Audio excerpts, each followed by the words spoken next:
Bonjour, cette capsule porte sur les probabilités géométriques. Il s'agit de comparer les mesures de longueur, d'air, de volume d'un événement considéré avec les mesures de l'ensemble de référence. Alors, dans un contexte de surface, donc quand on fait référence à de l'air, souvent ça va être des problèmes avec des cibles. C'est quoi la probabilité qu'on atteigne la partie grise dans la cible, par exemple? Donc, comment on s'y prendrait? Eh bien, la formule est la suivante.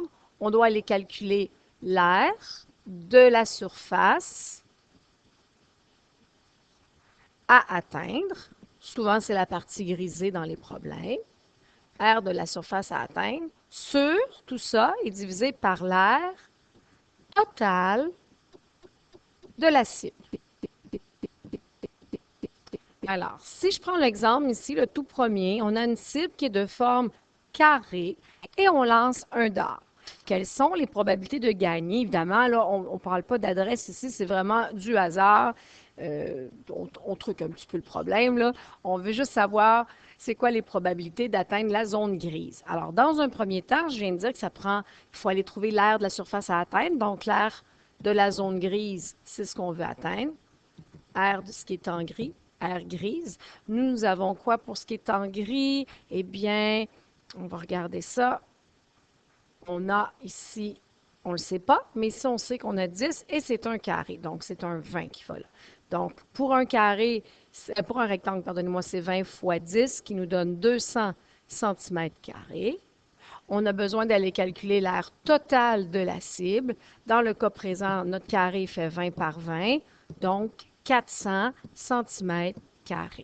Alors, quelle est la probabilité d'atteindre la cible en gris? Donc, P veut dire probabilité, et entre parenthèses, j'ai mis le A pour décrire l'événement, atteindre la partie en gris. Alors, présentement, on va avoir 200 pour la partie grisée sur 400 pour la partie complète de la cible, toute la cible finalement. 200 sur 400, ça donne une demi.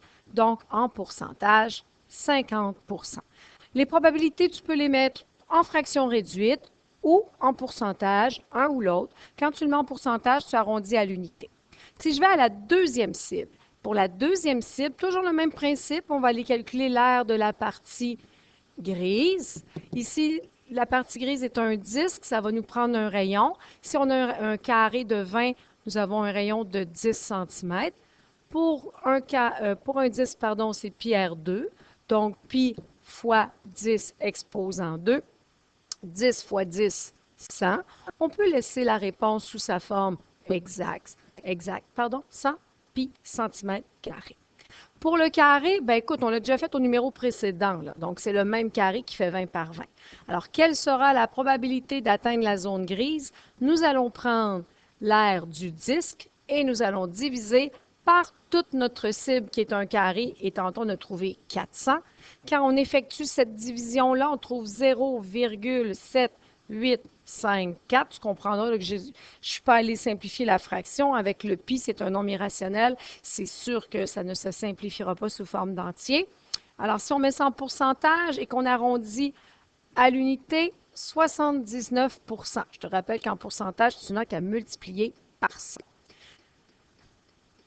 Troisième cible. Cette fois-ci, ce n'est pas la zone blanche qui nous intéresse, mais la zone grise. Comment on va s'y prendre pour trouver l'aire de la zone grise? Eh bien, on va prendre l'aire du carré moins l'aire du disque. Alors, notre carré, toujours le même, fait 400 cm². L'aire du disque, tu peux aller mettre moins 100 pi ou 314,16 si tu as mis le nombre décimal. Alors, quand tu vas faire la différence, ça va te donner 85,84 cm². Pour ce qui est de la probabilité, eh bien, tu trouves 85,84 qui est la zone à atteindre sur toujours notre 400 qui est tout le carré au complet, ce qui nous donne 0,2146 ou, si on préfère en pourcentage, 21 Tu remarqueras que le 21 si je l'ajoute au 79 nous obtenons 79, si on l'ajoute au 21, nous obtenons 100 C'est normal parce que quand tu observes les deux cibles, ici, La partie grisée vient compléter avec le disque pour former toute notre cible. Alors, quand je les mets ensemble, c'est une probabilité certaine. C'est sûr que je vais atteindre soit le disque, soit les petits morceaux gris dans les coins au numéro C. Donc, c'est pour ça qu'on a le 100%. Voilà.